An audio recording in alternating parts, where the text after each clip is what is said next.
Hey everybody, it's your boy Wayne here, and welcome back for another portfolio update. If you guys are new to the channel, every week I try to push out consistent updates of what my portfolios are doing in the forms of growth, as well as earned dividends. And then in other videos, I also release data related to all of the options that I'm currently selling.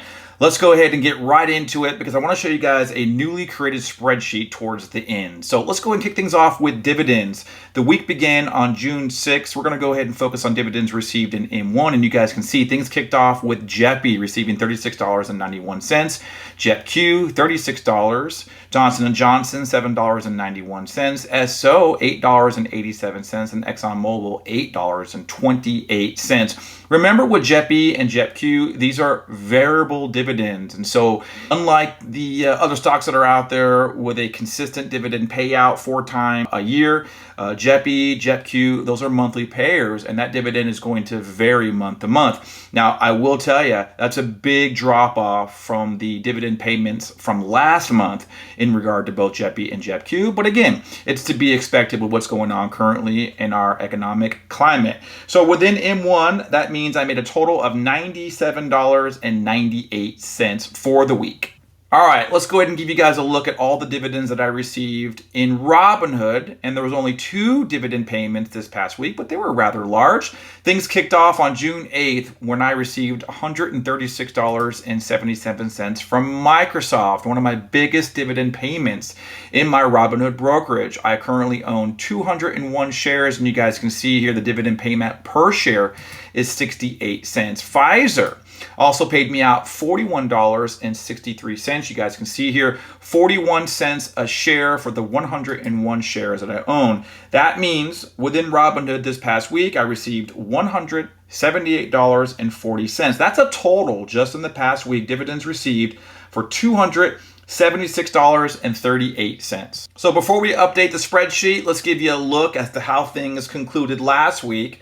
For month to date for June, as of last week, I received a total of $185.50. Let's go ahead and update the spreadsheet with those newer numbers. So with our updated totals, you guys will see within Robinhood for the month of June, so far I received $335.97. And M1, $125.91. That's a total so far in June, $461.88. Now, I do expect June to be one of my largest paying months of 2023. You guys can see March of 2023 is the month to beat with nearly $2,000 in passive income. I think I'm going to get rather close. Again, it does really depend on my monthly payers that do have variable dividend payments.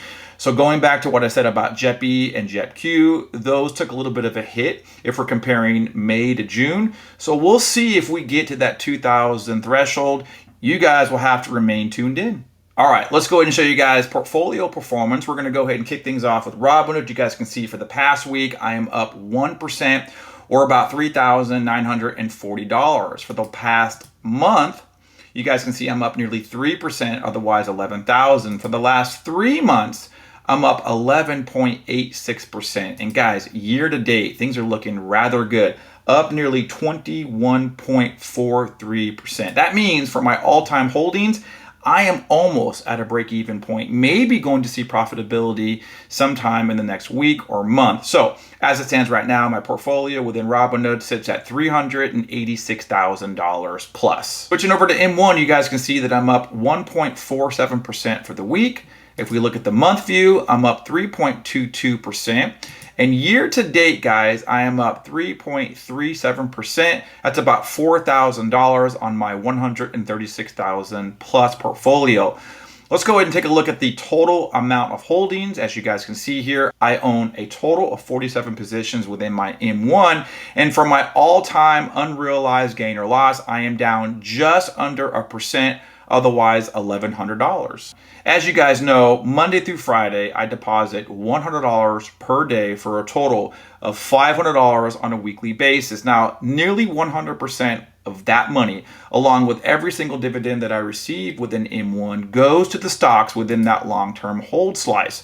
Let's go ahead and give you guys a quick review. Now, those 15 positions within that long-term slice are O, KO, Pepsi, AVGO, McDonald's, Procter & Gamble, AbbVie, Esso, Visa, Johnson & Johnson, Lowe's, ExxonMobil, Waste Management, a relatively newer addition, Union Pacific, as well as Texas Roadhouse. These are the 15 stocks that I want to fund every day for the remainder of the year. So I wanted to show you guys first every position in this long-term hold slice, guys. This is a big deal. I talk about small goals, big victories. This is going to be one. Every single position now within that long-term hold slice sits over $1,000, right? It took me nearly 6 months just to get to this position, so I'm very, very excited about it.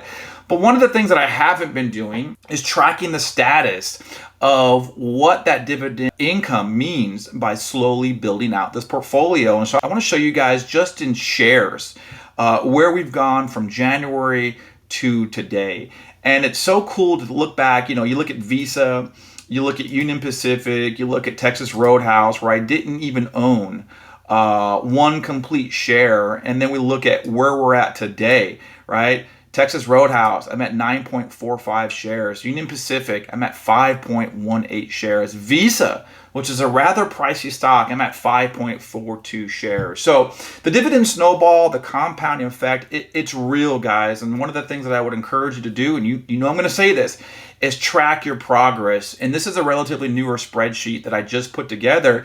And it wasn't until I actually saw the dividend snowball progress that I've made by slowly beefing up these positions, it really, really got me excited. So go ahead and take a look here at this newer spreadsheet. Notice next to every one of my 15 positions, I have the yearly dividend payment. So for example, AbbVie pays $5.92 per stock on a yearly basis.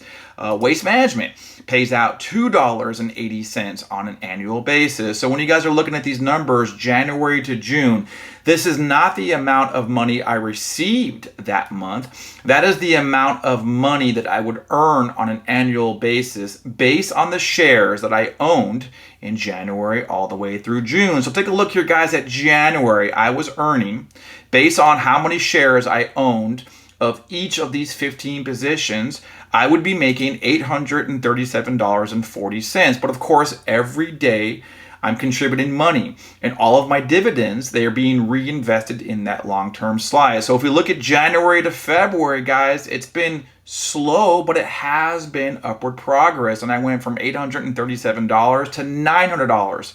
And then when we look at March, I went to $949. And you guys are seeing the forward momentum. April, I crossed that $1,000 on an annual basis threshold. May, I'm up to $1,154. June, I had a significant jump. Again, going from $1,154 to $1,323. Again, this is the amount of annual dividend income, passive income I am going to receive on a yearly basis. So I can't help but get excited because I know this number is going to continue to grow because, again, Monday through Friday, I am making my daily buys. So I hope you guys are staying motivated just like I am. And when I put together the spreadsheet yesterday, it just really got me amped up because, yes, it's boring, right? Every day I contribute $100 and the same, 6 to 8 purchases are being made. But to see it like this, now, guys, I am absolutely, right, sort of like, all right, Wayne, you can do this. You're seeing the progress. We've gone from $837 to now $1,300. Hey, I hope you guys are having a fantastic week. Thanks for tuning in.